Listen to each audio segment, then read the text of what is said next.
ایک بہت زبردست بزرگ حضرت لقمان حکیم کے نام سے جنہیں ہم جانتے ہیں، ان کا تذکرہ کیا، پھر ان کی نصیحتیں کچھ اللہ تعالیٰ نے بیان فرمائی۔ تو ابتدا اس طرح سے ہوئی، وَلَقَدْ آتَيْنَا لُقْمَانَ الْحِكْمَةَ، بے شک ہم نے لقمان کو حکمت عطا فرمائی۔ تو پہلے تو حضرت لقمان حکیم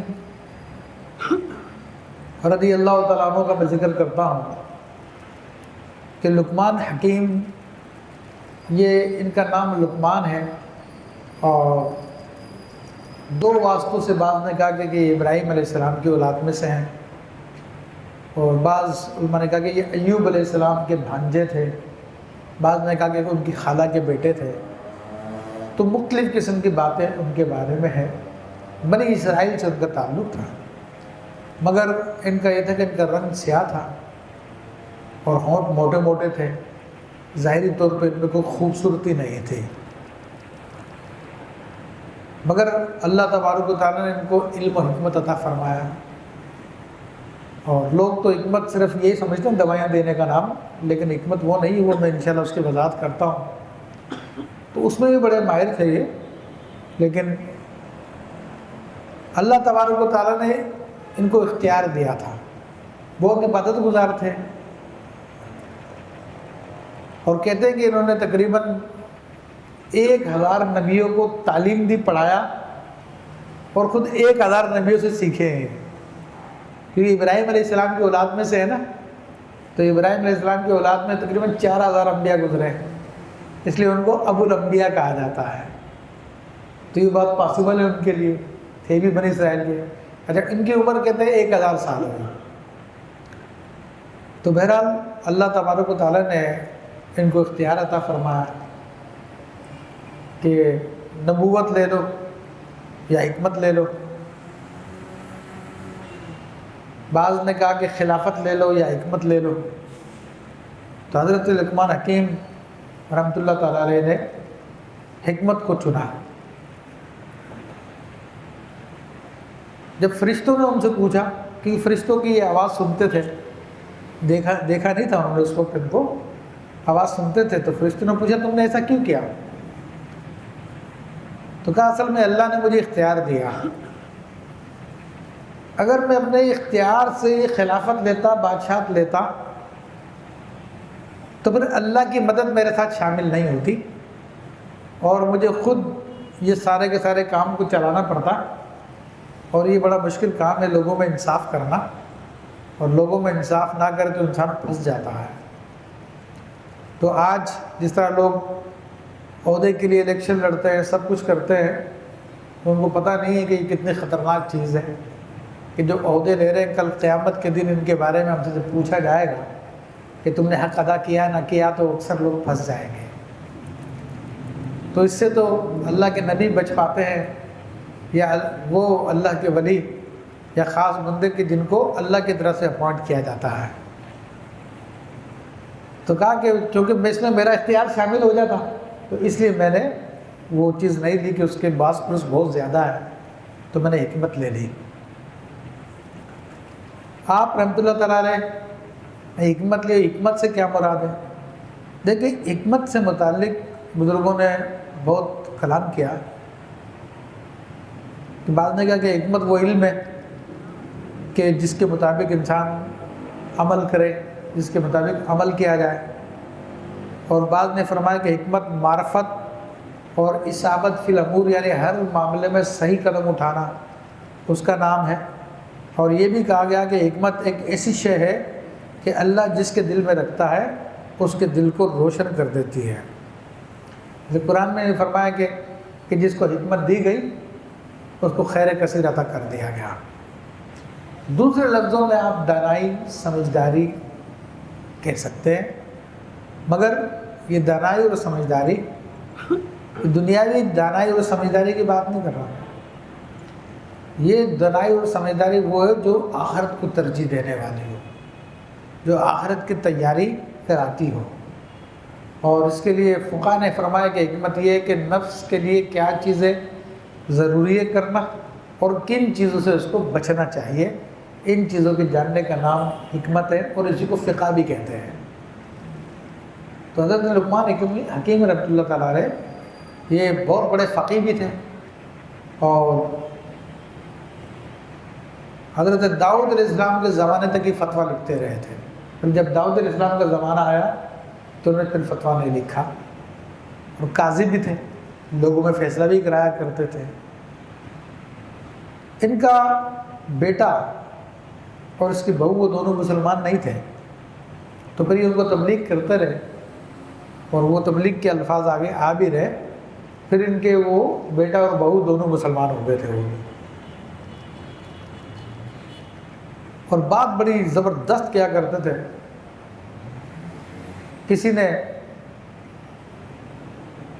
دیکھا کہ ایک مرتبہ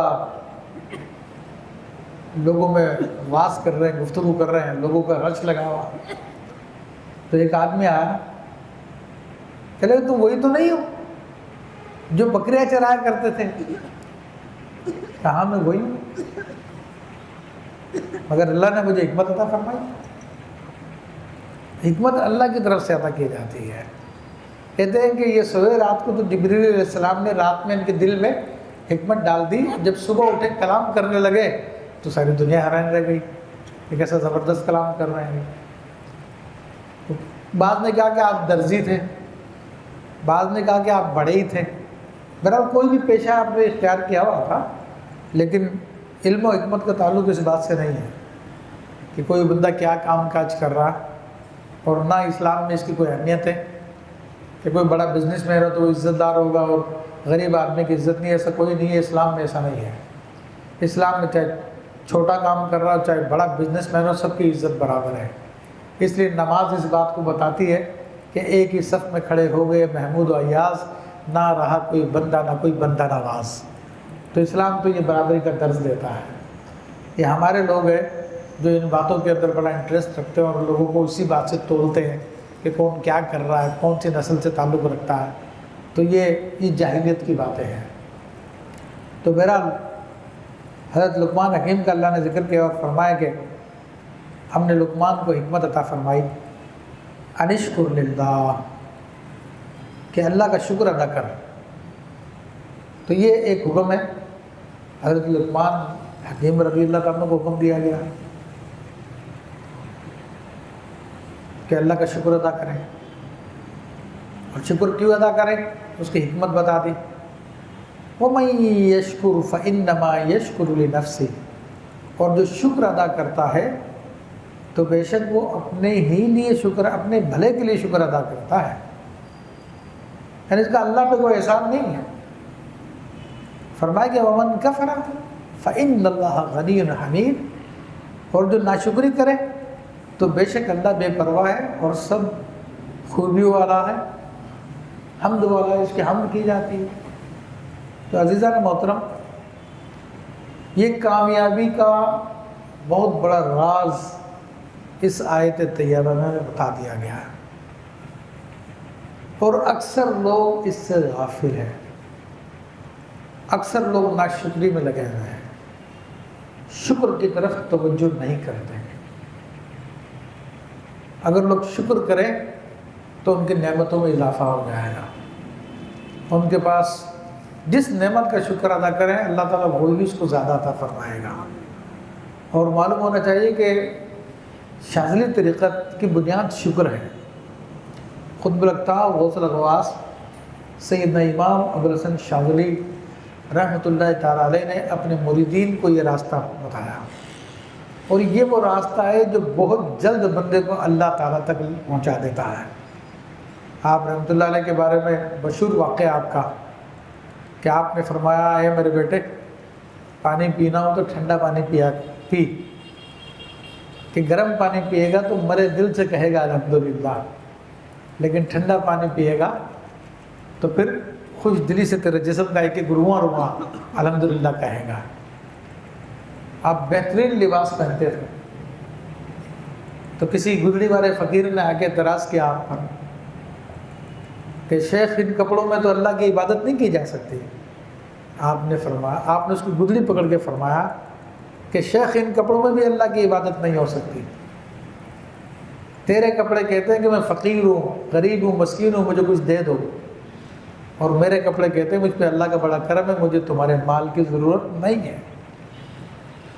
تو یہ امام شاذلی رضی اللہ تعالیٰ کا طریقہ ہے، اور یہ وہ طریقہ آپ فرماتے ہیں کہ میں اللہ کی بارگاہ سے ایک ایسا راستہ لے کر آیا ہوں جو مجھ سے پہلے کوئی نہیں لے کر آیا۔ یہ اللہ تعالیٰ تک پہنچانے کا سب سے قریبی راستہ ہے۔ یہ بڑی زبردست بات ہے۔ پھر اس کی وضاحت تھوڑی سی میں بیان کر دوں کہ قرآن مجید فرقان حمید میں اللہ نے جب شیطان کو مہلت دی تو شیطان نے کہا کہ میں ان کے آگے بیٹھ جاؤں گا، ان کے پیچھے بیٹھ جاؤں گا، ان کے دائیں آ جاؤں گا، ان کے بائیں آ جاؤں گا، لوگوں کو بہکاؤں گا تاکہ وہ تیرا شکر ادا نہ کریں۔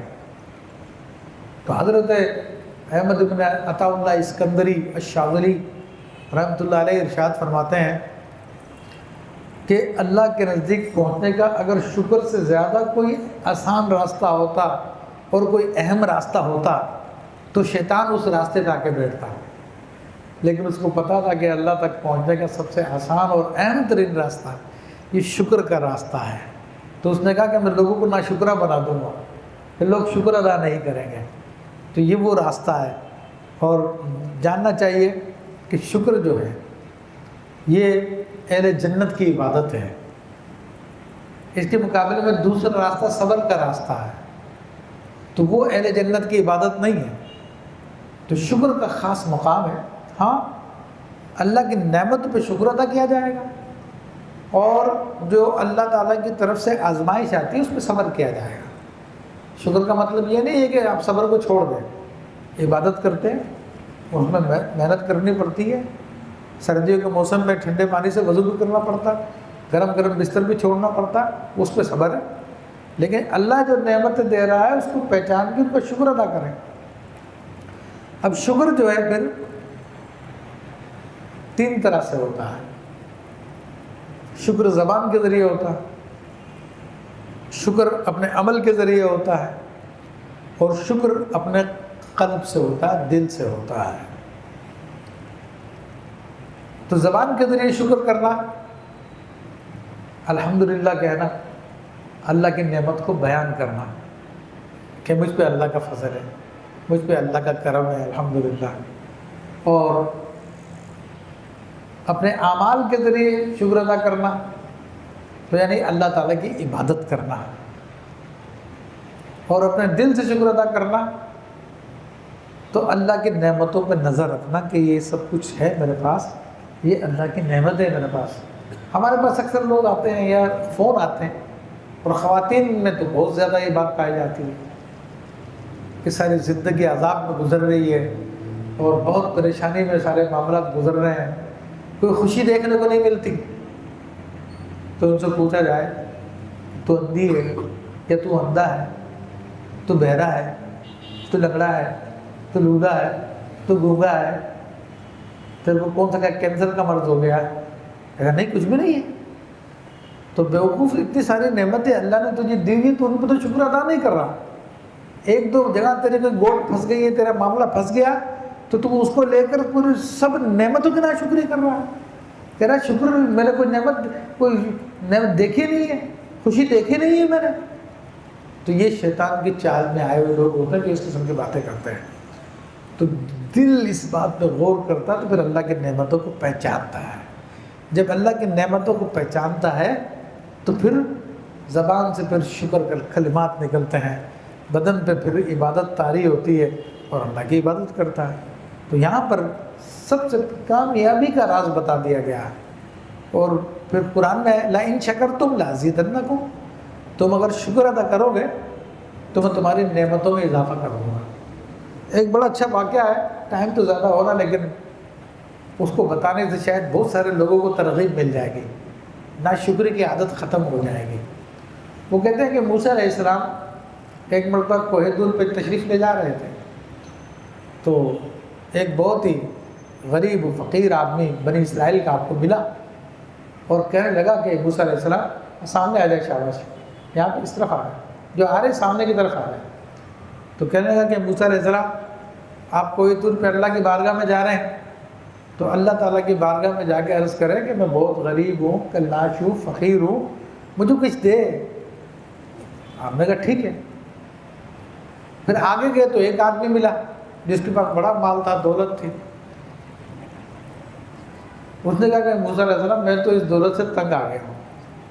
اچھا، موسیٰ علیہ السلام نے اس فقیر سے کہا جاتے وقت کہ تم اللہ کا شکر ادا کیا کرو۔ پھر امیر آدمی ملا، اس نے کہا میں اپنے مال سے تنگ آ گیا ہوں، اللہ سے کیا لے لے مجھ سے۔ تو آپ نے کہا تم ناشکری کیا کرو۔ آپ یہ فرما کے چلے گئے۔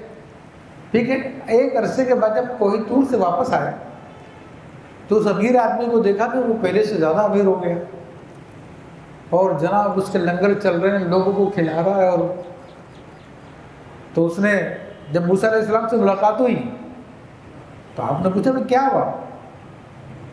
کہا یہ تو میری نعمتوں میں اور اضافہ ہو گیا۔ آپ نے کہا میں نے تجھ سے کہا تھا ناشکری کر۔ کہا کیوں ناشکر کروں، وہ تو مجھے اتنا دے رہا تو میں تو شکر ادا کروں گا۔ کہا پھر تیری نعمت میں کبھی کمی نہیں ہوگی۔ اور فقیر کے پاس گئے تو وہ پہلے سے زیادہ کنگلا ہو چکا تھا، پہلے سے زیادہ غریب ہو چکا تھا۔ کہتے ہیں کہ اس کے جسم پر پہننے کے لیے کپڑے بھی نہیں تھے، اس نے کوئی پتے وتے لگائے ہوئے تھے اپنے جسم پر۔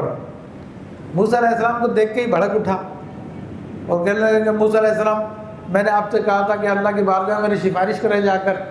تو آپ نے فرمایا میں نے تجھے کہا تھا شکر ادا کرنا۔ کہا کس بات کا شکر ادا کروں، مجھے دیا ہے کیا اس نے جو میں شکر ادا کروں میں؟ اس نے یہ بولا تو اتنے بکری آئے اس کے پتے بھی کھا گئی۔ تو میرے بھائیو، اپنی نعمتوں کو آپ بڑھانا چاہتے ہیں، آپ اپنے مال کو بڑھانا چاہتے ہیں، آپ اپنی صحت کو بڑھانا چاہتے ہیں، آپ کسی بھی نعمت کو بڑھانا چاہتے ہیں تو شکر ادا کریں۔ اللہ کا یہ قانون ہے، جو شکر ادا کرے گا اس کو بڑھا دے گا۔ اب ہم آگے چلتے ہیں۔